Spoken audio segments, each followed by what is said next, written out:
శ్రీ గురుభ్యో నమః. ఈరోజు 14 సెప్టెంబర్ 2025 ఆదివారం. ఏంటి ఇవాళ పుస్తకం పేరు? అదే శుష్క వేదాంత తమో భాస్కరం. శ్రీ మలయాళ స్వామి గారు రచించిన శుష్క వేదాంత తమో భాస్కరం పుస్తకం నుంచి కొంత మేరకు మేడం లక్ష్మి గారు చదువుతూ మనకు వివరిస్తూ వినిపిస్తారు.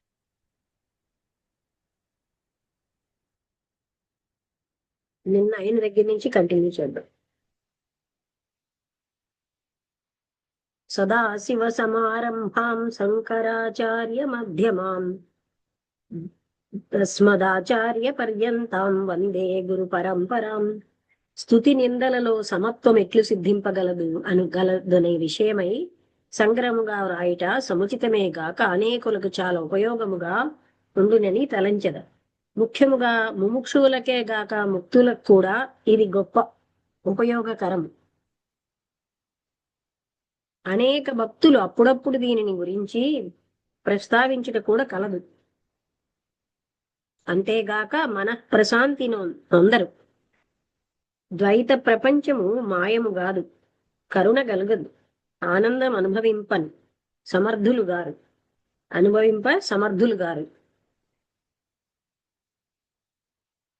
కావున ఈ క్రింద వివరించు విషయములలో ఎవరెవరికి ఎద్ది మనస్సున పట్టును వారు దానిని ఆధారముకు నావగా గైకొని ద్వంద్వ ప్రవాహ దుఃఖ భవసాగరమును దాటి నిత్య సుఖ మోక్షమును పొందవచ్చు. ఈ శరీరం వచ్చినది ప్రారబ్ధానుభవము కొరకు గదా. అప్పుడు మాతృగర్భమున ప్రవేశించిన సమయము నుండి శరీర పతనము వరకు వచ్చడు సుఖ దుఃఖాది ద్వంద్వములన్నీ ప్రారబ్ధానుసారముగానే జరుగును. అది అనుభవించే తీరవలేదు. తన యొక్క నీడను నిలబెట్టి పోవుటకు ఎవరికిని సాధ్యము కానట్లు కర్మములను విడిచిపెట్టుట సాధ్యము కాదు. ఈ సంకల్పము దృఢముగా కలవారిని దూషణ భూషణాది ద్వంద్వములు బాధించవు. అంతేగాక ప్రారబ్ధం అనుభవించట్లో జ్ఞాని ఆనంద భరితుడై ఉండును. దానిని నివర్తించుట కొంచెమైనను ప్రయత్నింపడు. ఏలన ఈ ప్రారబ్ధ క్షయముతో జీవన్ముక్తి కలుగును గదా అని కలిగెడు ఆనంద ఉత్కర్షముచే ప్రశాంత చిత్తుడై వర్తించు. మరియు దేహేంద్రియాది సుఖదుఖముల అజ్ఞాన దశయందే స్ఫురించును. రాత్రి కాలమందు గదా దీప నక్షత్ర చంద్రాదులు ప్రకాశించును. అవి సూర్యోదయమైన వెంటనే అగపడనట్లు జ్ఞాన భాస్కరోదయమున అవి ఏమీ గోచరింపవు. కనుక ప్రారంధము కొరకే శరీరం వచ్చినది. అది అనుభవించే తీరవలేనని దృఢ సంకల్పం ఉండిన దేహ ఇంద్రియ మనస్సులు మొదలైన వానికి సంబంధించిన ఇచ్ఛాద్వేష ద్వైతమేమీ ప్రకాశింపదు. మరియు ఒక చిన్న రహస్యముచే దూషణ భూషణముల నుంచి విముక్తిని పొందవచ్చును. ఏలనా ఈశ్వర సృష్టి యందు వ్యర్థమైన పదార్థం ఏమీ ఉండదు. దూషించుటలో కూడా ఏదో ప్రయోజనం ఉండునని నిజమైన భక్తుడు తలంచుడు. ఏలన దైవ దృష్టిలో వ్యర్థం ఉండరాదు కదా. అది ఇక చాలా క్రింద మెట్టు నుండి సమాధానము కలిగేలాగున చెప్పెద. పరిహాసం పాపనాశనం అని పెద్దలు చెప్పుదురు. అనగా ఎవరు ఎవరిని పరిహసించుదురో వారి పాపం పరిహసించువాడు భాగించుకొనుచున్నాడు. కనుక పరిహసింపబడువాడు తన పాపములను వీరు భాగించుకొనుచున్నారని తలంచి సంతుష్టాంతఃకరణుడై ఉండవచ్చును. ఎట్లనా ఒకడు రుణస్థుడై పరాధీనుడై బాధ నొందునప్పుడు అతని మిత్రులందరూ వారి వారి శక్త్యానుసారముగా కలిసి అప్పు తీర్చి పరబంధం నుండి విముక్తి చేయునట్లు పరిహసించువారు పరమమిత్రులను తలంచుదు వలెను. ఇది ఎంత అనుకూల కార్యమో అని విచారింపుడు. ఇక దీనిపై నుండు మార్గమును వినుడు. వారి వారి ఏమైనా అర్థమైందా? మరొకసారి చెప్పనా, చదవనా? అంటే కింద మెట్టు నుండి మనస్సమాధానం కలిగేలాగున, అంటే ఎవరైతే పరిహసిస్తున్నారో, ఎవరినైతే పరిహసిస్తున్నాడో అతని యొక్క పాపం ఇతను తీసేసుకుంటున్నాడు. అలాగే ఒకడు రుణస్థుడై పరాధీనుడై బాధ నొందునప్పుడు అతని మిత్రులందరూ వారి వారి శక్త్యానుసారంగా కలిసి అప్పు తీర్చి పరబంధము నుండి విముక్తి చేయునట్లు పరిహసించువాడు పరమమిత్రులని తలంచవలను. ఇది ఎంత అనుకూల కార్యమో అని విచారింపుడు. ఇక దీనిపై నుండి మార్గమును వినుడు. వారి వారి గుణములను అనుసరించే జీవులు ప్రయత్నింతురు. ఈ రహస్యమును తెలుసుకొనిన వాడే జ్ఞాని అనబడును. ఈ విచారముచే మనస్సునకు నెమ్మది కలుగును. ప్రాణికోట్లు సంగ్రహముగా విభాగించిన సత్వరజస్తమో గుణములతో కూడి ఉండును. ఈ గుణత్రయములోను 3 గూఢ అంతర్భావములు గలవు. అవి ప్రస్తుత ప్రస్తావ యోగ్యమని తలంపను. 3 గుణములను ఇచ్చట గ్రహించిన చాలును. పనసపండు మొదలైన ఫలములు మధురముగాను, చింతకాయ మున్నగు కొన్ని పులుపుగాను, ముష్టికాయ వంటివి కొన్ని చేదుగా నుండును కదా. మధుర, ఆమ్ల, కట్వాది గుణములను చూచి ఆ వృక్షములు దూషించేది వాడు ఎట్లు వివేకవంతుడగును? ఈ గుణములు వాటి యొక్క నైజములు. ఇది తెలుసుకొనక వాటితో పోట్లాడువాడి వివేక జ్ఞానవంతుడగునా? అలాగే ఒక్కొక్కరి వృత్తులు అనగా వారు చెప్పు మాటలు, తిను ఆహారం, చేయు పని చూచుకుని వారు ఆయా గుణములతో కూడి ఉన్న వారిని తెలుసుకొనిన విశ్రాంతి నొందవచ్చును. ఇది నిండా లాభకరము కదా. లేక మామిడికాయలు లేత కాలమున చేదు పగరుగాను, మధ్యకాలమున పులుపుగాను, పరిపక్వ కాలమున తీపుగా నుండునట్లు ప్రాణికోట్లు ప్రథమమున తమో గుణము నుండి రజోగుణములోనికిని, దాని నుండి సత్వగుణములోనికిని క్రమముగా పరిణామము నొందుచుండు. కావున ఒక్కొక్కరి అవస్థ చూచి వారు ఫలాని గుణములో ఉన్నారు అని గ్రహించుకొనవలే. ఆ వృత్తిని అనుసరించి వారు ప్రవర్తించుచుందురు. ఈ విచారణమున కూడా శాంతి నొందవచ్చును. మరియు సత్కర్మనిష్ఠులను నిందించుట వలన నిందింపబడువారి ఇహపర భారములను తగ్గించుచున్నాడు. పరమునకు భారముకు కర్మమును, ఇహములో అంటే సత్కర్మ చేసేవాడిని ఎవరైనా నిందించారనుకోండి, ఏదైనా సరే ఉంటే అది వాళ్ళకి వెళ్ళిపోతుంది. ఇహములో బ్రహ్మనిష్ఠాదులకు జనబాహుల్యముచే కలిగేటి బాధలను తగ్గిపోను కదా. ఏలనా నిందిత వచనములను వినునప్పుడు సంపూర్ణ విశ్వాస భక్తియు యథార్థతత్వమును తెలియని వారు దగ్గరకు ఎక్కువ చేరరు కదా. ఇది సమాధి నిష్టకు ఎంత లాభకరమో యోచింపుడు. అంటే ఎక్కువగా జనం రావడం, బ్రహ్మనిష్ఠాదులు అది అందువల్ల ఏంటవుతుంది, వీళ్ళు ఎక్కువగా తపస్సు అవి చేసుకోగలరు. ఇది సమాధి నిష్టకు ఎంత లాభకరమో యోచింపుడు.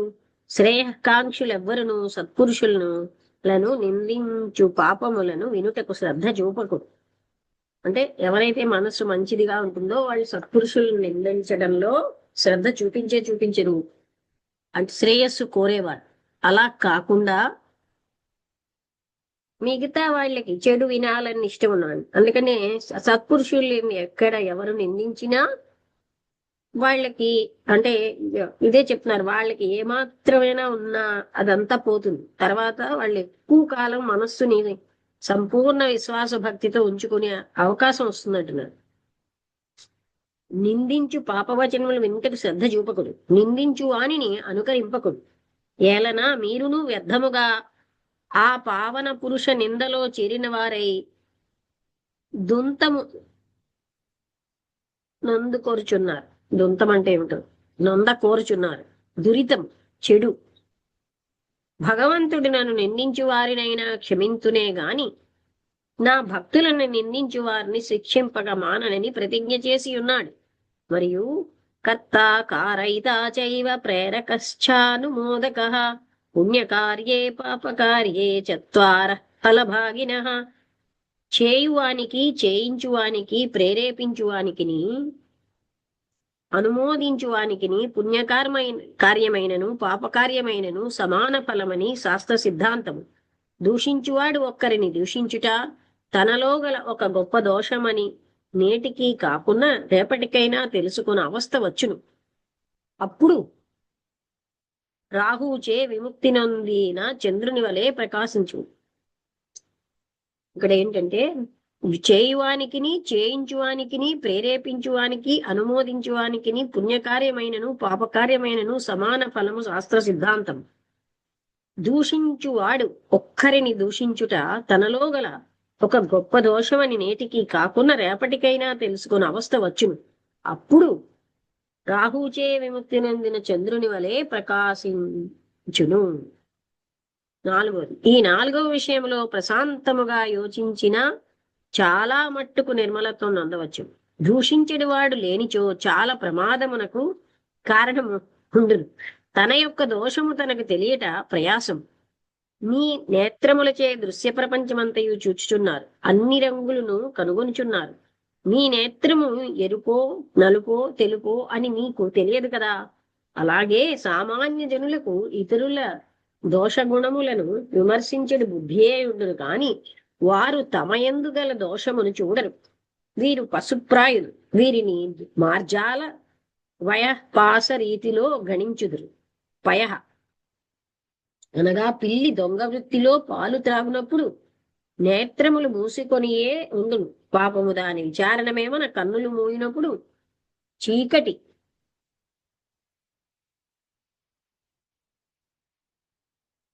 తగుటచే ఎవరునూ చూడరనియే తలంపు, అనగా అందరికిని చీకటిగా నుండునని దాని భావము. అయ్యో, ఇది ఎంత పొరబాటో యోచింపుడు.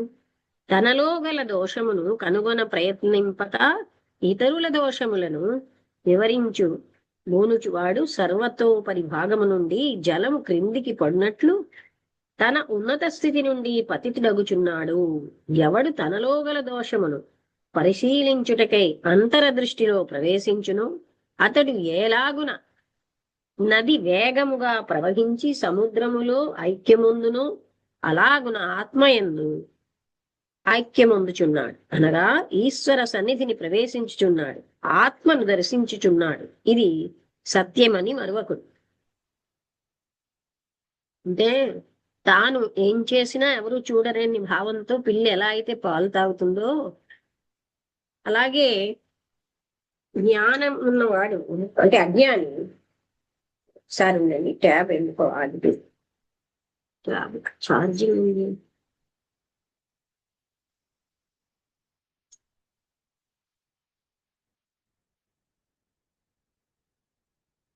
%70 ఉంది.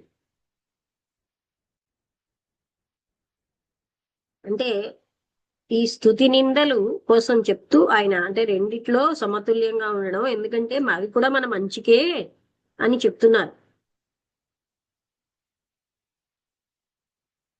అంటే వాళ్ళు ఎలాంటి గుణంలో ఉన్నారు, వీళ్ళు రజోగుణం సంపన్నులు, వీళ్ళు ఇలాగే ఉంటారని యాక్సెప్ట్ చేసేయమంటున్నారు. వీళ్ళు సత్వగుణ సంపన్నులు, వీళ్ళు ఇలాగే ఉంటారు అలా. అందుకని వాళ్ళ నుంచి మనం ఏం ఎక్స్పెక్ట్ చేయనప్పుడు ఈ నాలుగో మార్గం ఏంటంటే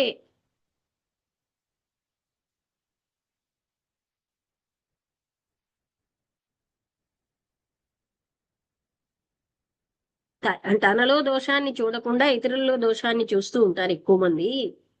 అలాంటి వాళ్ళు ఏంటి, పైనుంచి కింద పడుతున్న జలంలాగా ఉన్నత స్థితి నుండి పతితులంటే పడిపోతున్నారు.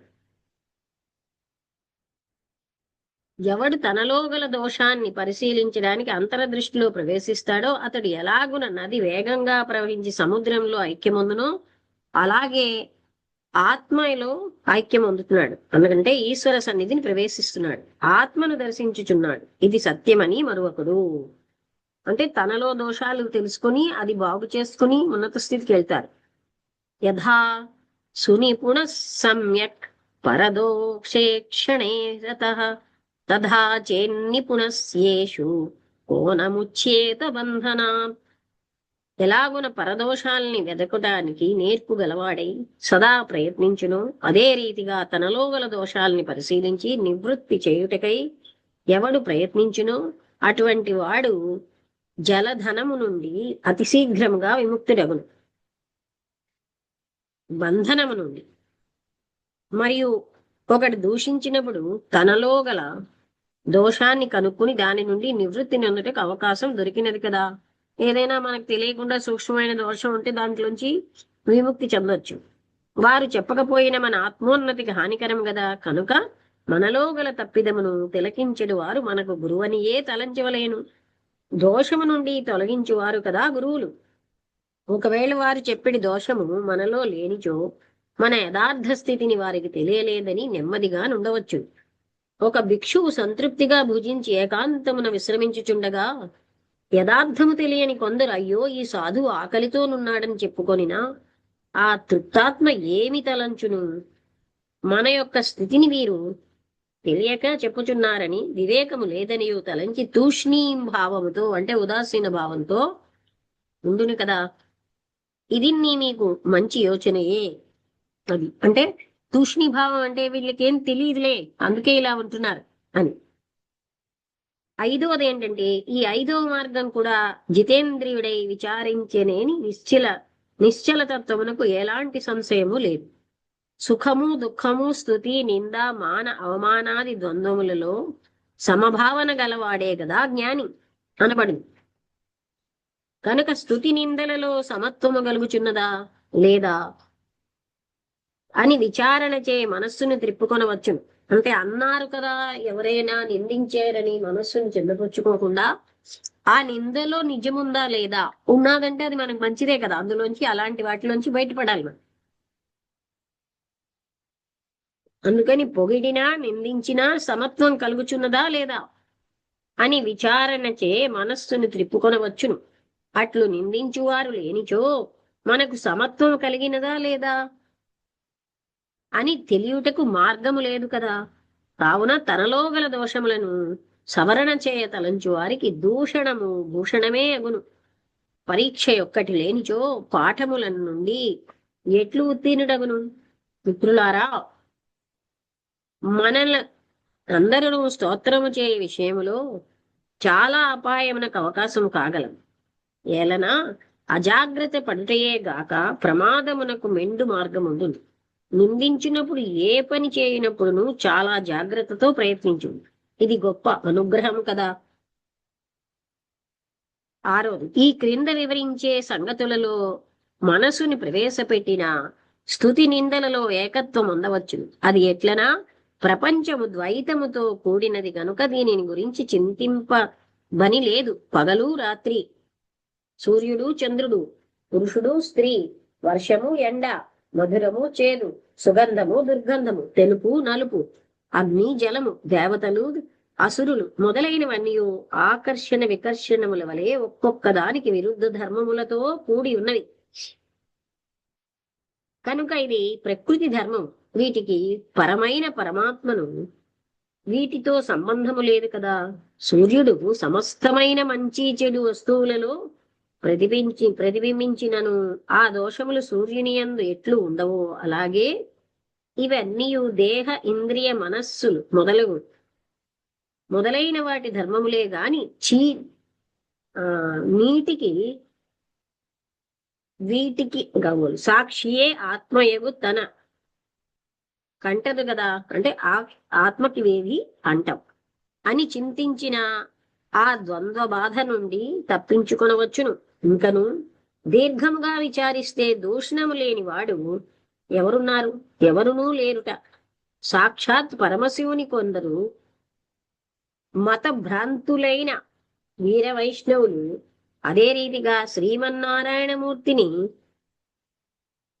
విభ్రమము గల కొందరు వీర శైవులను దూషించుచున్నారు. మతాచార్యులను చూచిన ఒక చెప్పంబని లేదు. ఎన్నో యుద్ధములు, హత్యలు, కలహములు మత విషయమై బౌద్ధ మతమును భాస్కర భట్టాచార్యులను మత విషయమనే జరుగుచున్నవే ఉన్నాయి. కాపిల మతమును జైనులను, జైన మతమును బౌద్ధులను, బౌద్ధ మతము భాస్కర భట్టాచార్యులను,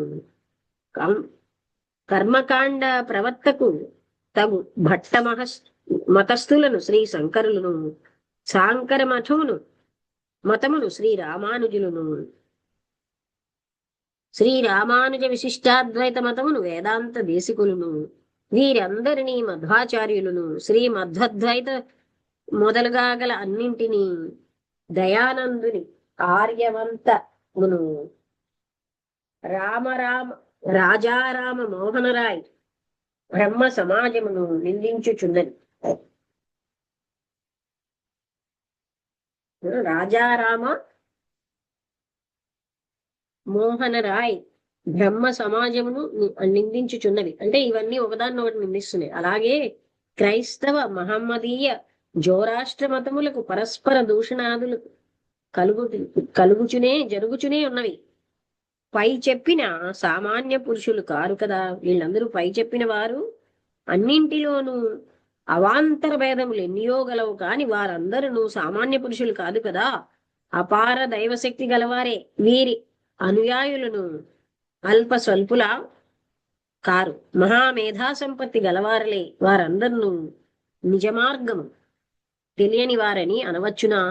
కూడదు. వారి మార్గానువర్తులు ఆత్మశాంతిని పొందకపోయినారా? లేదు. వారందరూ ముక్తాత్ములే. ఇట్లుండగా ఇచ్చట విచారించతగినదేమనా, మనస్సే ప్రధానమనియు ఈ మనస్సు యొక్క ఉపశమనమే వాసిష్టము రీతిగా ముక్తి అనియు గ్రహించవలేదు. మన ఏవ మనుష్యాణం కారణం బంధ మోక్షయో చిత్తే చలతి సంసారో నిశ్చలే మోక్ష ఉచ్యతే అని శ్రీ వశిష్ఠ భగవంతుని వచనం. పై చెప్పిన మతములన్నీయు దృశ్య దృష్టితోనూ వ్యష్టి బుద్ధితోనూ చూచువారికి భిన్నముగా తోచు. దృక్ దృష్టితోనూ సమష్టి బుద్ధితోనూ చూడశక్తి గలవానికి ఏకమై కనబడు. వృక్షము యొక్క మొదలు ఒకటిగా కనబడినను శాఖోపశాఖలు అనేకములుగా కానుపించినను భిన్నముగా కానట్లు ఆత్మయందు ఏకత్వము కనుగొనవచ్చును. అలాగే నదీ నదనములు వేరువేరు పేర్లతోనూ భిన్న భిన్న మార్గములతోనూ ప్రవహించినను ప్రాప్యస్థానముకు సముద్రం ఒక్కటి అయి ఉండునట్లు అందరి యొక్క మనస్సు లయించిన తర్వాత, లేక మనస్సు నశించిన తర్వాత, లేక జీవేశ్వరుల ఉపాధి తొలగిన తర్వాత ఐక్యమును కనుగొని ఆనందింపవచ్చును. యథాతోయ ప్రవాహానాం సముద్ర పరమావధి తథైవ సర్వ మార్గాణాం సాక్షాన్నిష్ఠా మహేశ్వరః ఆకాశాత్ పతితం తోయం యథా గచ్చతి సాగరం సర్వదేవ నమస్కారః కేశవం ప్రతి గచ్చతి. దీని యొక్క విచారణ చేత ప్రజ్ఞావంతులు సంతసించెదరని తలంచి ఈ 6వ విచారణ ముగించెదా అంటూ అక్కడి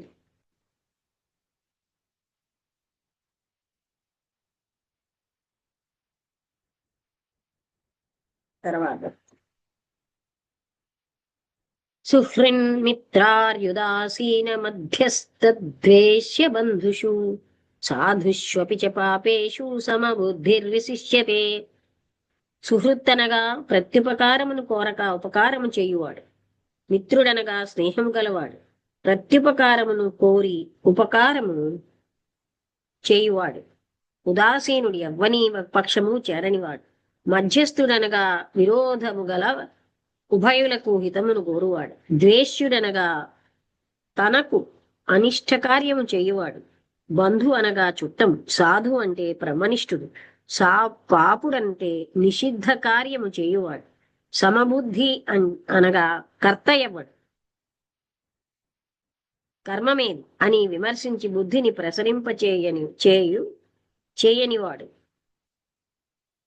ఇట్టి గుణములు గలవాడు ద్వంద్వైన స్తుతి నిందాది ప్రవచనము నుండి ప్రపంచము నుండి విముక్తుడగు. అంటే ఇట్టి గుణము గలవాడు ద్వంద్వమైన స్తుతి నిందాది ప్రపంచము నుండి విముక్తుడగుచున్నాడు. అంటే ఇవన్నీ వృత్తులే గాని నిత్య శుద్ధమైన ఆత్మయందు ఇవి ఉండవు.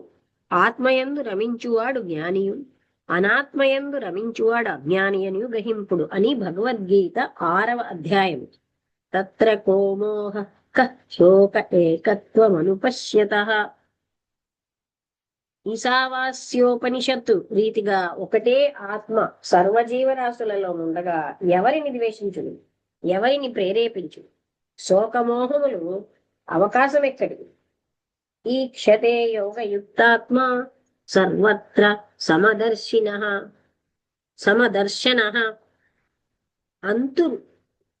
అంతటను ఒకటే బ్రహ్మమును, ఏ ఆత్మను లేక ఈశ్వరుని దర్శించుటే గదా యోగ దృష్టి. మరియు అద్దములో కనిపించే తన యొక్క ముఖం మంచిది గాని చెడ్డది గాని ఉండినా హర్షశోకాదులు ఎట్లు పొందరో అలాగే అన్ని ఆత్మలలో తనను తనయందు అన్ని ఆత్మలను దర్శించినప్పుడు కదా ఏకాత్మ దర్శనం సిద్ధించును. భూషణములలో భిన్నత్వము స్ఫురించిన ఇంకనూ ఐక్యము కలగలేదని తలంచి ఏకత్వమునందుటకు ప్రయత్నించవలెను. మరియు మీకు కరుణ కలిగినా లేక మీరు ప్రేమ స్వరూపులైనచో ఒకరిపై ద్వేషము కలగదు.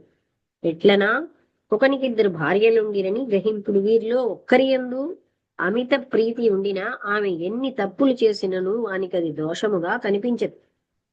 ప్రేమకు దూరమైన రెండవ భార్య చేయునవి అన్నీ తప్పులుగానే కనిపించును కదా.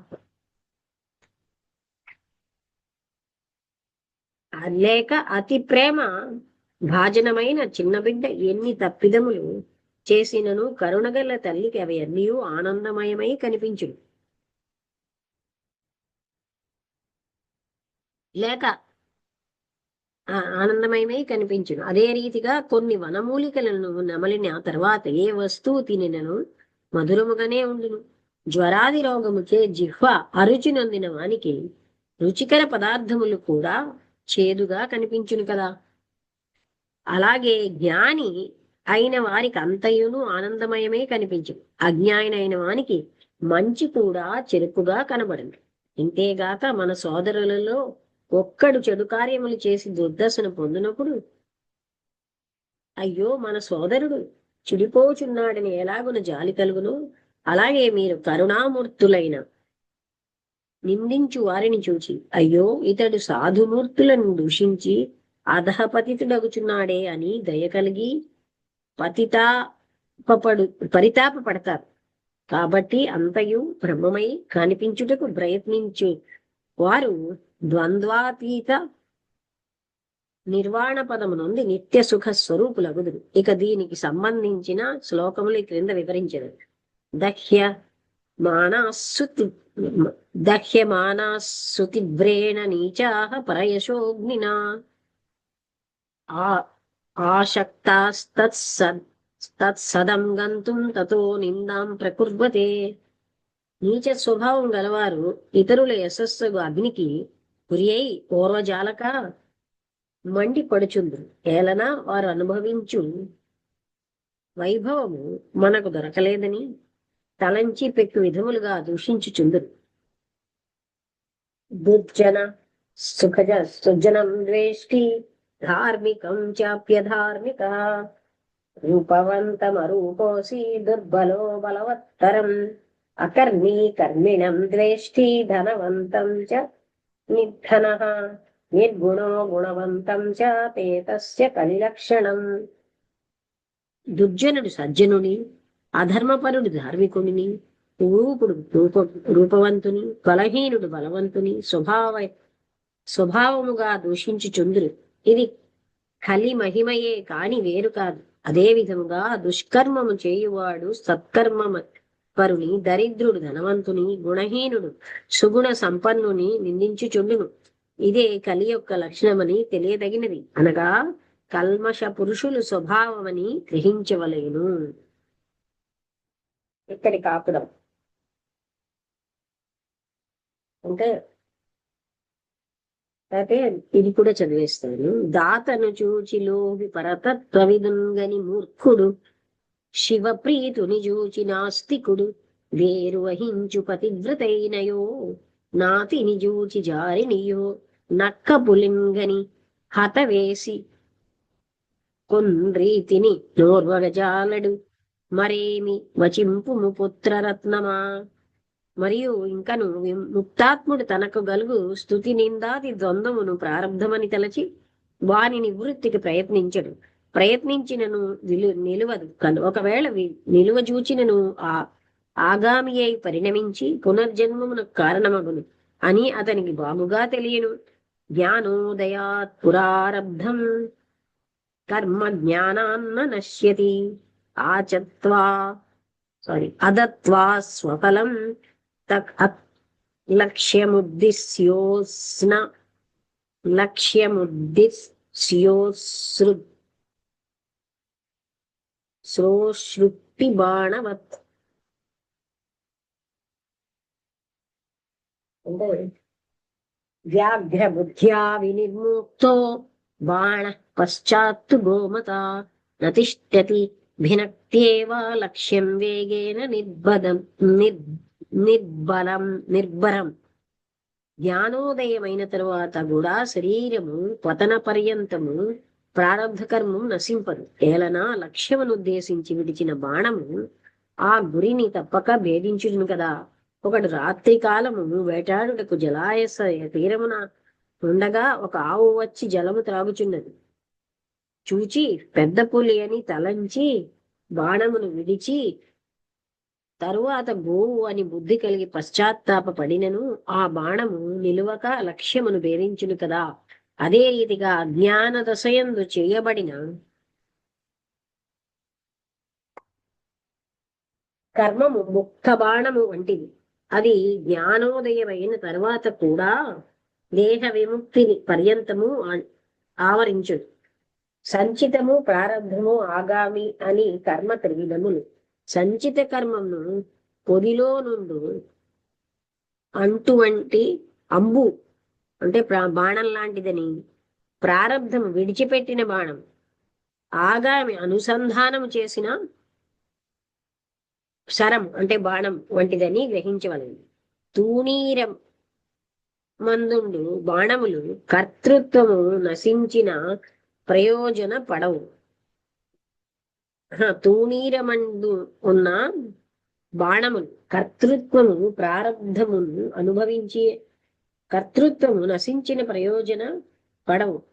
త్యక్తసరము లక్ష్యమును, త్యక్తసరము అంటే వదిలేసినటువంటి బాణం, లక్ష్యమును తప్పక చేరును. ప్రారంధమును అనుభవించియే తీరవలన అనుట. ఆగామి అని అనుసంధించిన బాణం ఇష్టమునినా విడవచ్చును, లేనిచో లక్ష్యము మార్చుకొనవచ్చును, కానిచో విరమించవచ్చును. ఇక్కడికి ఆపుదా, ఇంకా ఎంత ఉందో చూస్తాను.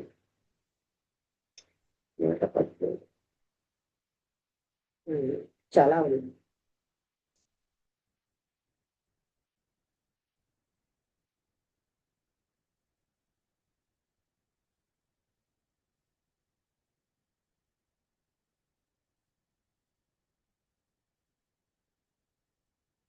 ఓకే.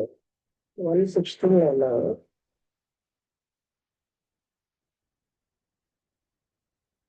ప్రారబ్ధం భోగతో నశ్యేత్యత్ తత్వజ్ఞానేన సంచితం ఆగామి ద్విధం ప్రోక్తం తద్వేషి ప్రియవాదినో.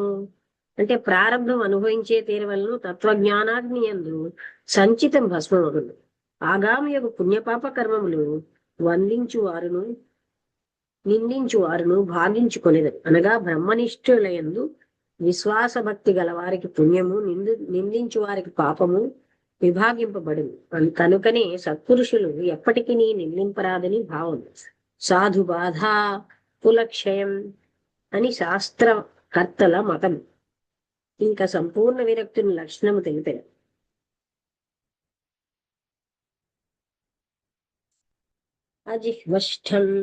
అజిహ్వష్టండకః పంగురంధో బధిరయేవ చ ముగ్ధశ్చ ముచ్యతే భిక్షు షడ్భిరేతైర్న సజ్జతే. అంటే అజిహ్వుడు అనగా జిహ్వయం ఉండియు లేనివాడు, అనగా అరుచులచే చలింపనివాడు, మితభాషి అని భావము. 12 పురుషత్వం ఉండి నన్ను లేనివాడు, 12 కాదు షండు పురుషత్వం ఉండినను లేనివాడు, అనగా ఎటువంటి దుర్విషయ యోద్వేగ బుద్ధి గల స్త్రీలతో కూడి ఉండియు వికారమును ఉందనివాడు. పంగు అనగా కాలుండియు లేనివాడు, అనగా వ్యర్థముగా తిరగక ఒకే స్థలములో నుండి బ్రహ్మనిష్ట చేయువాడు. అంధుడు నేత్రము నుండి లేనివాడు, అనగా తన దృష్టితో ద్వంద్వము స్ఫురించక అన్నింటిలోనూ ఒకే బ్రహ్మమును లేక ఆత్మను లేక ఈశ్వర్ని చూడగలిగిన వాడు. ఇది దివ్య దృష్టి అనబడి. బధిరుడు చెవి ఉండియు చెవిటివాడు, అనగా దూషణ భూషణాదుల చేత శృంగారాది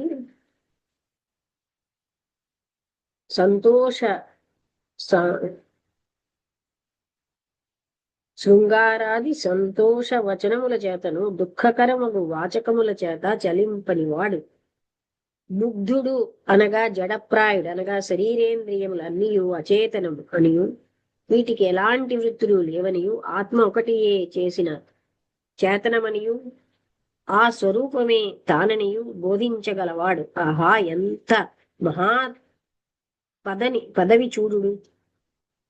ఇట్టి అవస్థ మనకు కలిగినదా లేదా అని విచారించుట కదా శ్రవణ మనన నిధిధ్యాసముల యొక్క ఫలితము. పైన చెప్పిన ఆరింద్రియముల చేత సంబంధించిన వాడు భిక్షుడనియు ముక్తుడనియు భావము. ఇంకా స్థితప్రజ్ఞుని లక్షణము. అక్కడికి ఆపడం.